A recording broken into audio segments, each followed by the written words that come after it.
Tyler Johnson pulled his worn backpack higher on his shoulders as he walked through the streets he'd called home for 16 years. The afternoon sun beat down on cracked sidewalks, and he could hear Mrs. Chen calling her kids inside for dinner from the apartment above the corner store. This was his world, a place where everyone knew everyone, where neighbors helped neighbors and where every dollar counted. His sneakers, held together with duct tape on one side, made soft sounds against the pavement as he made his way to the bus stop. In his pocket, he had exactly $12.50, money he'd earned helping Mr. Rodriguez clean out his garage earlier that morning. It wasn't much, but it would help his mom buy groceries for the week. Tyler's mother worked 2 jobs just to keep their small apartment. She cleaned offices at night and worked at a local diner during the day. Despite being tired all the time, she never missed a chance to remind Tyler about the importance of education and helping others. "Education is your way out of here, baby," she'd always say. "But never forget where you came from, and never forget to help people along the way." That's why Tyler spent his afternoons after school doing odd jobs around the neighborhood. Today, he was heading across town to deliver groceries for Mrs. Patterson, an elderly woman who lived alone and couldn't drive anymore. The grocery delivery job paid $20, which meant he could give his mom $32.50 by evening. She'd smile that tired but proud smile, and maybe they could even get some of that ice cream she loved but never bought because it was too expensive. The bus ride took 45 minutes, and Tyler watched as the scenery slowly changed outside the window. The small, crowded buildings of his neighborhood gave way to wider streets. The corner stores and laundromats were replaced by coffee shops with names he couldn't pronounce. Cars got newer and cleaner. People walking on the sidewalks wore clothes that looked like they came from the mall instead of thrift stores. By the time Tyler got off at his stop, he felt like he'd entered a completely different country. The houses here were massive, with perfectly cut grass and driveways that could fit 3 cars. Some homes had gates around them, and he could see swimming pools in the backyards. This was where Mrs. Patterson lived, in a guest house behind one of these huge homes. Tyler had been delivering groceries to Mrs. Patterson for 3 months now. She was kind to him, always offering him something to drink and asking about school. She'd lived in this wealthy neighborhood for 60 years, she'd told him, and had seen it change from farmland to this collection of expensive homes. After finishing the delivery, Mrs. Patterson handed him his $20 and added a $5 tip like she always did. "You're such a good boy, Tyler," she said, patting his arm. "Your mother raised you right."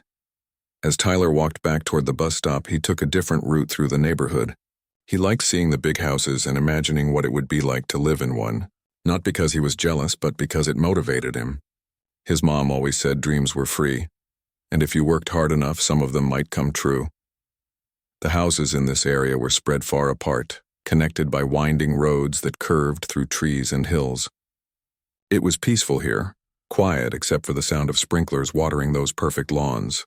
Tyler could see why people with money chose to live in places like this.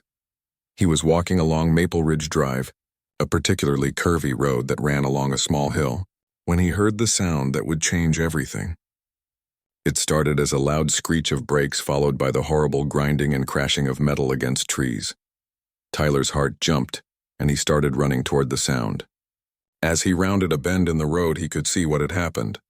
A large, expensive-looking silver car had somehow gone off the road. It had crashed through a small wooden fence and rolled down a steep hill, finally coming to rest against several large trees about 30 feet down from the road level. From where Tyler stood, he could see that the car was badly damaged. The front was crushed and steam was rising from under the hood.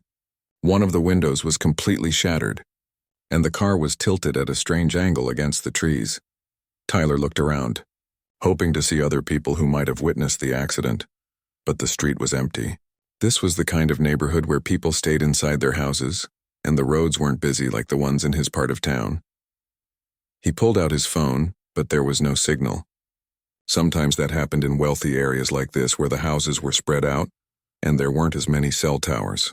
Tyler realized he might be the only person who knew about this accident. His first instinct was to run to one of the nearby houses and ask them to call for help. But as he stood there trying to decide which house to approach, he heard something that made his blood run cold. It was crying. Someone was crying inside that crashed car, and it sounded like a child. Tyler didn't think twice.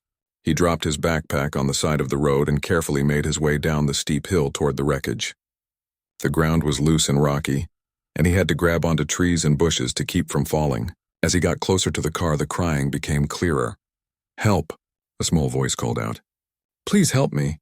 When Tyler reached the car, he could see through the broken rear window.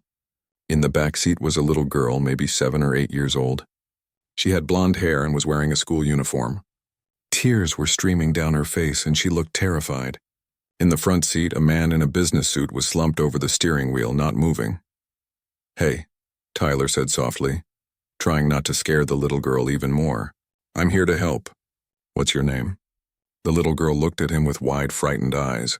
"Lily," she whispered. "My name is Lily. My daddy won't wake up and I can't get out.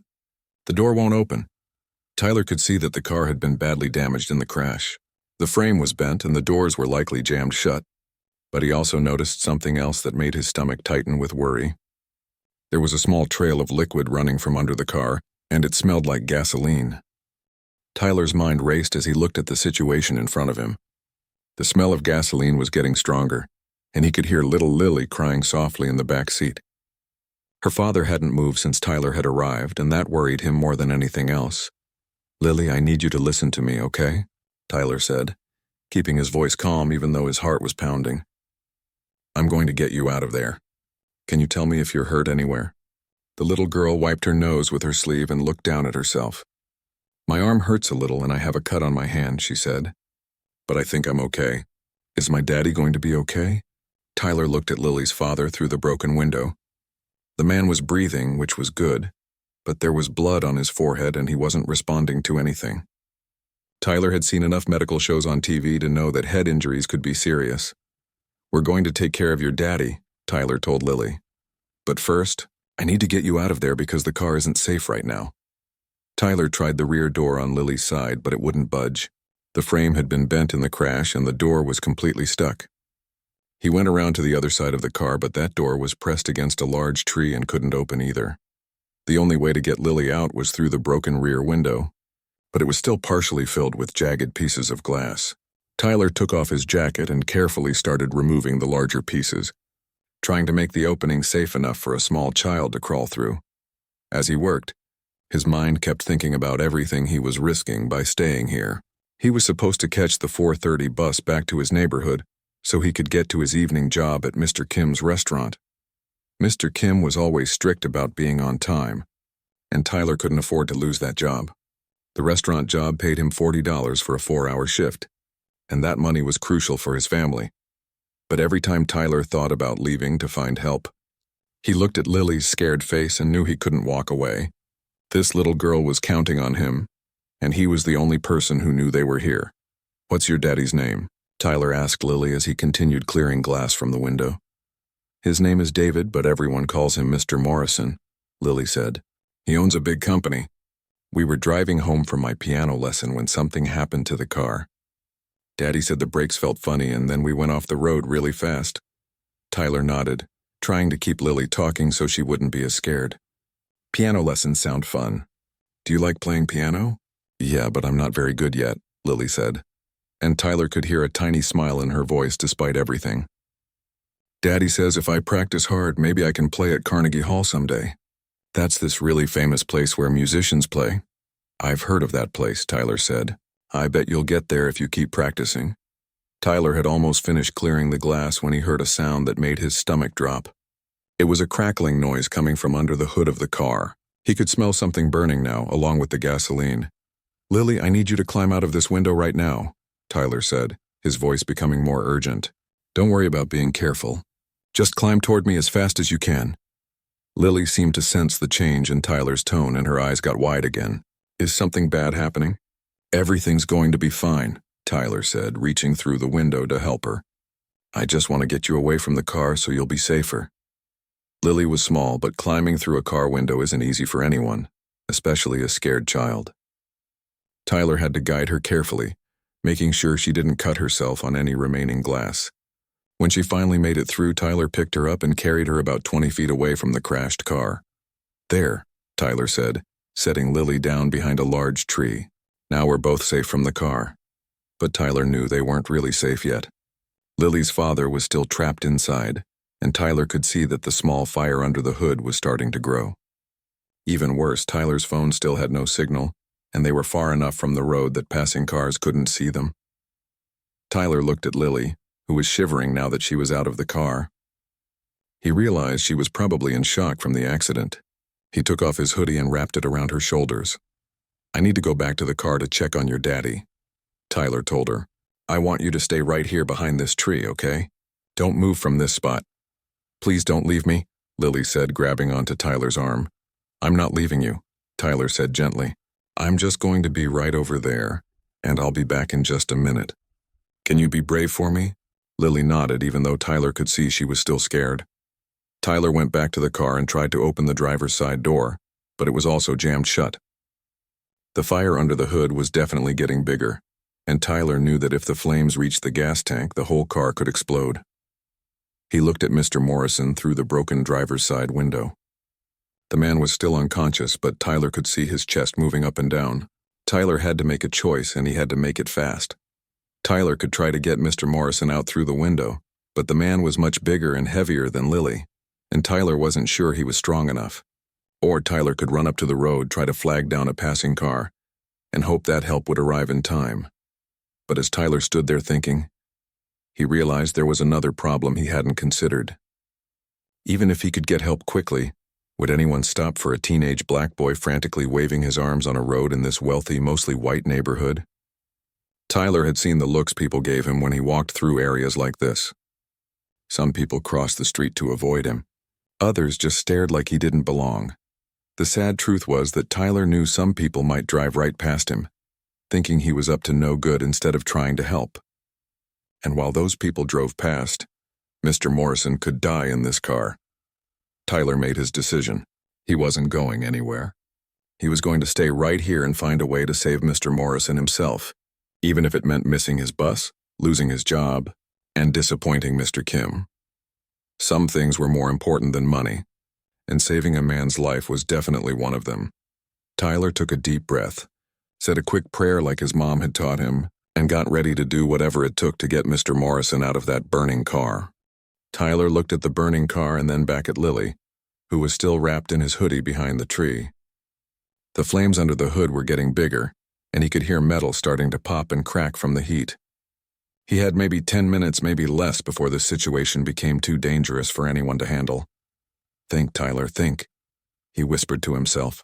His mom always told him that when things got tough, the best thing to do was slow down and use his brain instead of panicking.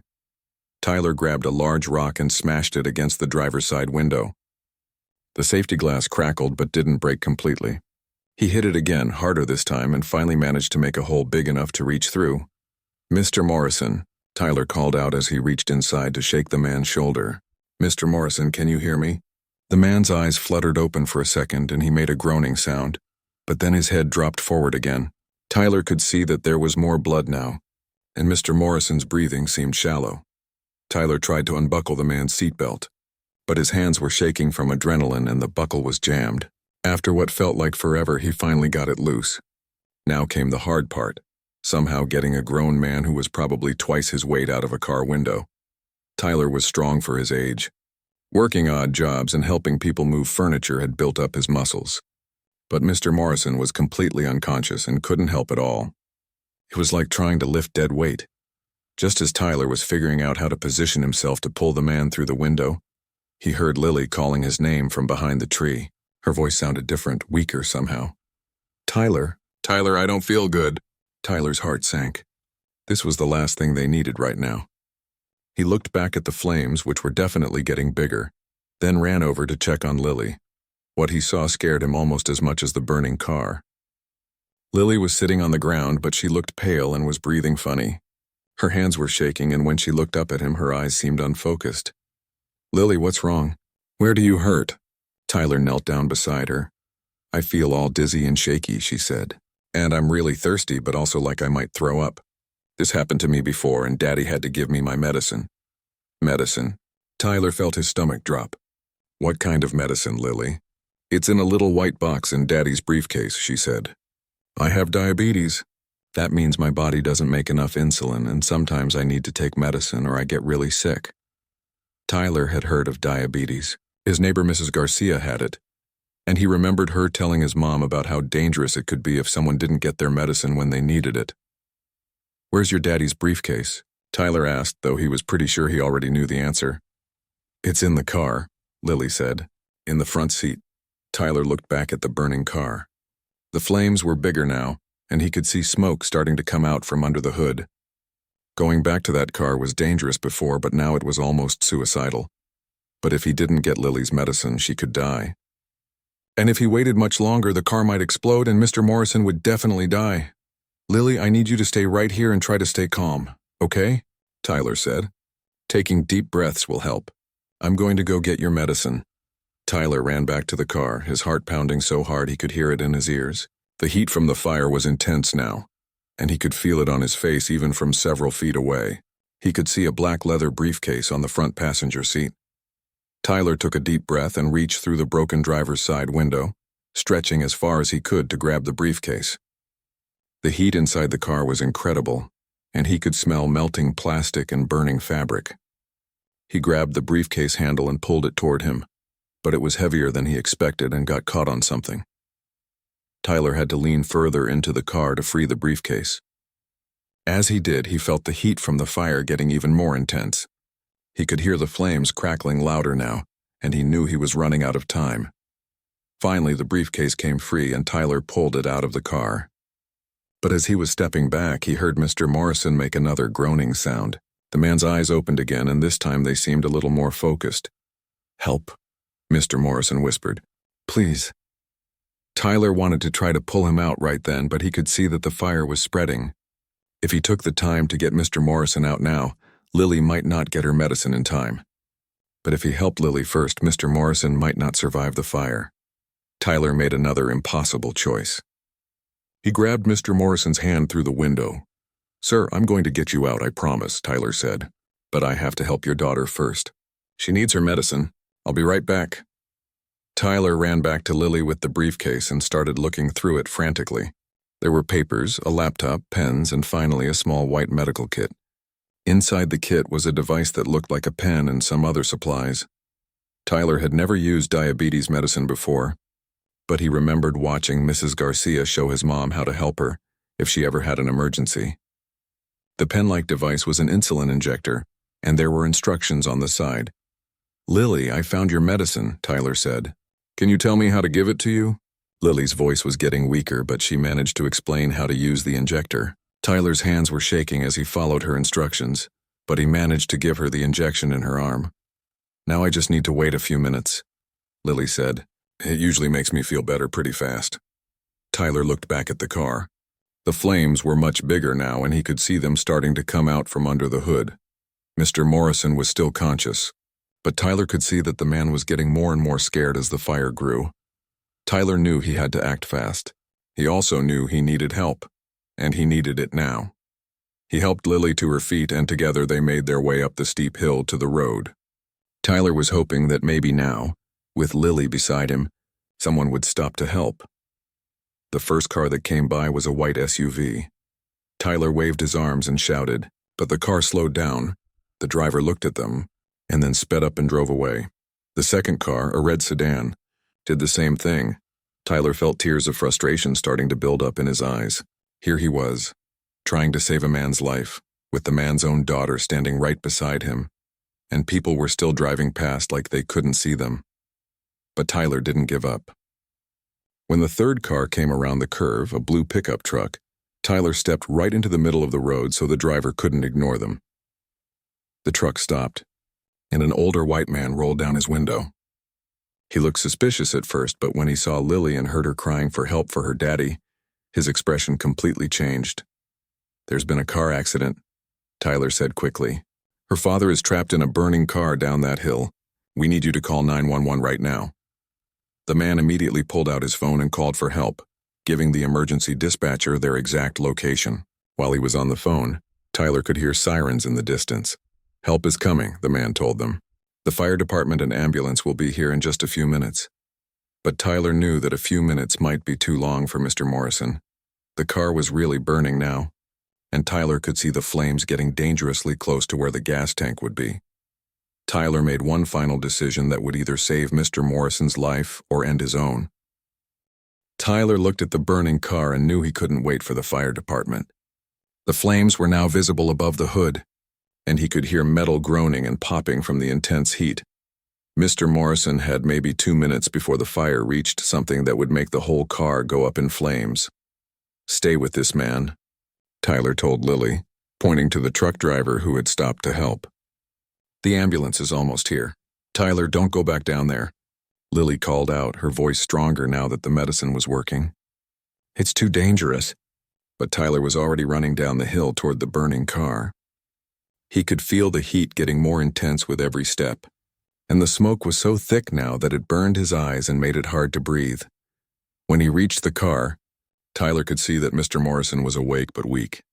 The man's eyes were wide with fear as he watched the flames getting closer to the inside of the car. "I'm going to get you out," Tyler shouted over the sound of the fire, "but I need you to help me as much as you can, okay?" Mr. Morrison nodded weakly. Tyler had learned something from his first attempt to get Mr. Morrison out. Instead of trying to pull him through the window, Tyler realized he needed to find a way to get the door open. The frame was bent, but maybe if he could find the right leverage point, he could force it. Tyler ran around to the back of the car and found a tire iron in the trunk, which thankfully wasn't damaged. He jammed the tire iron between the driver's door and the frame and used all his strength to try to pry it open. The door moved a little bit, but not enough. Tyler could feel sweat dripping into his eyes, and the heat was so intense that his skin felt like it was burning. Above him on the road, he could hear the sirens getting closer, but he knew they wouldn't arrive in time. Tyler adjusted his position and tried again, putting every ounce of strength he had into moving that door. This time something gave way with a loud pop, and the door swung open about halfway. It wasn't much, but it was enough. Tyler reached in and grabbed Mr. Morrison under his arms. "On the count of 3, try to push with your legs," Tyler said. 1, 2, 3. Tyler pulled as hard as he could while Mr. Morrison pushed weakly with his legs. Slowly, inch by inch, Tyler managed to get the man out of the car. Mr. Morrison was heavy, and Tyler felt like his back might give out. But he kept pulling until Mr. Morrison was completely clear of the vehicle. Tyler half-carried, half-dragged Mr. Morrison about 30 feet away from the car. Just as the first fire truck came screaming down the road above them, Tyler collapsed next to Mr. Morrison, both of them breathing heavily and covered in smoke and sweat. "Thank you," Mr. Morrison whispered, his voice barely audible. "You saved my life." Tyler was too exhausted to say much, but he managed to nod. Above them, he could hear car doors slamming and people shouting instructions to each other. Within minutes, the hillside was full of people. Firefighters were spraying the burning car with foam. Paramedics were running down the hill with medical equipment, and police officers were directing traffic on the road above. A paramedic reached Tyler and Mr. Morrison first. "Are you boys okay?" she asked, kneeling down between them. "Anyone having trouble breathing?" Tyler coughed and wiped his eyes. "I think we're okay," he said. "But he hit his head pretty hard in the crash, and she needs to check her blood sugar." Tyler pointed up the hill toward where Lily was standing with the truck driver. "You did good, kid," the paramedic said to Tyler. "Really good. Now let us take care of everyone." Tyler watched as more paramedics arrived and began checking everyone over. They put Mr. Morrison on a stretcher and started an IV in his arm. Another paramedic was examining Lily and asking her questions about her diabetes. A police officer came over to Tyler, who was sitting on the ground trying to catch his breath. "Son, I need to get your statement about what happened here," the officer said. "But first, are you hurt anywhere?" Tyler looked down at himself. His clothes were torn and dirty. His hands were cut up from the broken glass, and his arms were red from the heat of the fire. But he was alive, and so were Mr. Morrison and Lily. "I'm okay," Tyler said. "Just tired." "What you did here today was incredible," the officer said. "You saved 2 lives." Tyler looked over at the car, which was now mostly burned out but no longer on fire thanks to the firefighters. If he had waited even 5 more minutes, Mr. Morrison would have died for sure. "I just did what anyone would do," Tyler said. The officer shook his head. "No, son. Most people would have called for help and waited. You went above and beyond." As the paramedics were loading Mr. Morrison into an ambulance, Lily ran over to Tyler. Her color looked much better, and she seemed more alert. "Tyler, they said Daddy's going to be okay," she said. throwing her arms around him in a big hug. He has a concussion and some cuts, but he's going to be fine. Tyler hugged her back, feeling relief wash over him. That's great, Lily. How are you feeling? Much better, she said. The paramedic checked my blood sugar and it's back to normal now. Thank you for getting my medicine. And thank you for saving my daddy. One of the paramedics came over to Tyler. We need to take you to the hospital to get checked out, she said. You inhaled a lot of smoke and those cuts on your hands need to be cleaned properly. Tyler looked up at the road where he could see the bus stop in the distance. He had missed his bus hours ago, and by now Mr. Kim at the restaurant would have given his shift to someone else. Tyler had lost a day's pay, and there was no guarantee that Mr. Kim would give him another chance. But as Tyler looked at Lily's smiling face and thought about Mr. Morrison being alive instead of dead, he knew he had made the right choice. Some things were more important than money. At the hospital, Tyler sat in the emergency room while a doctor cleaned and bandaged his cuts. The smoke inhalation wasn't serious, but they wanted to keep him for observation for a few hours. Tyler's mom arrived about an hour later after the police had called her. She ran into the hospital room and immediately started checking Tyler over to make sure he was okay. Baby, when the police called me, I thought, she started to say, then stopped and pulled Tyler into a tight hug. I'm so proud of you, but don't you ever scare me like that again. I'm sorry, Mom, Tyler said. I couldn't just leave them there. I know you couldn't, his mom said. That's how I raised you. But next time maybe try to find help first before you go running into burning cars. Tyler laughed, which made him cough a little. I'll try to remember that. A few hours later, a nurse came into Tyler's room. There's someone here who wants to see you, she said. Tyler expected it to be another police officer or maybe a reporter, since he'd heard that the local news station was interested in the story. But when the door opened, it was Mr. Morrison. Walking slowly with a bandage around his head, Lily was right behind him, holding his hand. Tyler, Mr. Morrison said, his voice still weak but much stronger than it had been by the car. I wanted to thank you properly. You don't need to thank me, Tyler said. I'm just glad you're both okay. Mr. Morrison sat down in the chair next to Tyler's bed. Lily told me everything you did today, he said. How you got her out of the car, how you got her medicine when she needed it, how you stayed with us instead of leaving to get help.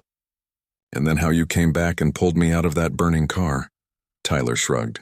Anyone would have done the same thing. No, Mr. Morrison said firmly. Most people would not have done what you did. Most adults would not have done what you did. Lily climbed up onto the bed next to Tyler.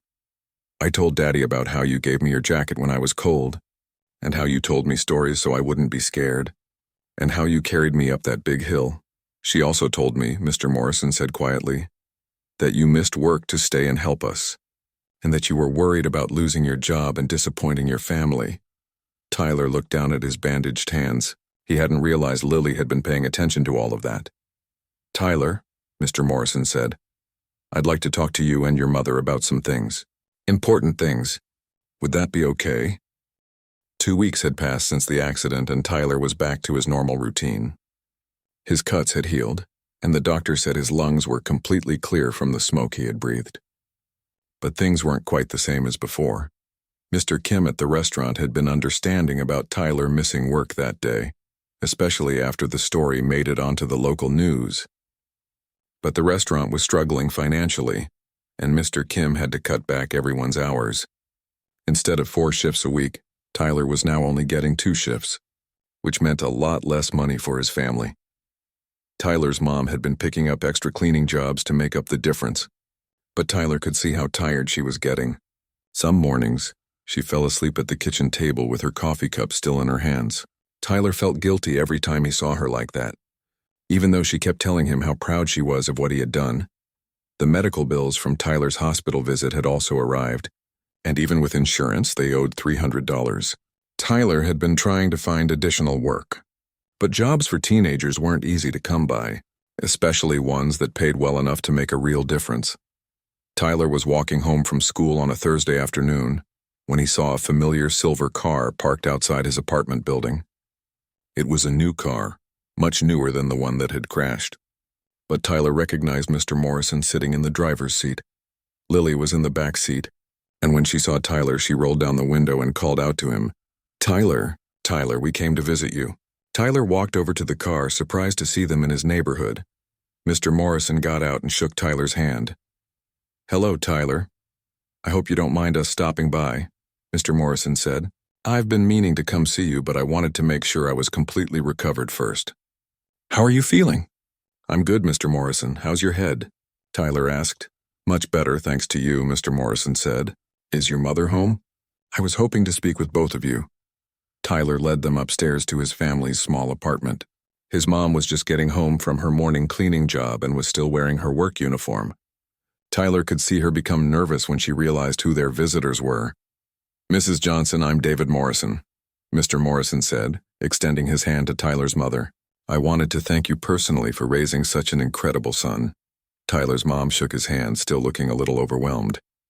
"Please sit down," she said. "Can I get you anything to drink?" "I think we have some juice." "That's very kind, but we're fine," Mr. Morrison said. "I actually came here to talk to you both about Tyler's future." Tyler and his mom sat down on their old couch while Mr. Morrison and Lily took the 2 chairs from their small dining table. "Tyler," Mr. Morrison began, "Lily has told me a lot about your conversation while we were waiting for help that day. She said you want to be an engineer." Tyler nodded. "Yes, sir. I like building things and figuring out how stuff works. But college is expensive and we don't really have the money for that right now." Tyler's mom reached over and squeezed his hand. They had talked about this many times. Tyler was smart enough to get into a good engineering program. But even with financial aid, the cost would be too much for their family. "What if I told you that money doesn't have to be a problem?" Mr. Morrison said. Tyler and his mom looked at each other, not sure what he meant. "I own a technology company," Mr. Morrison explained. "We design and build systems for hospitals, schools, and other big organizations. It's been very successful, and I've been looking for ways to give back to the community." Mr. Morrison pulled out a folder from his briefcase. "Tyler, I'd like to offer you a full scholarship to any engineering school you can get into. All tuition, books, and living expenses covered. In addition, I'd like to offer you an internship at my company during summers and breaks so you can get real-world experience." Tyler felt like he couldn't breathe. "Sir, that's too much. I can't accept something like that. Why not?" Mr. Morrison asked. "Because I was just doing what was right," Tyler said. "Anyone would have helped you and Lily."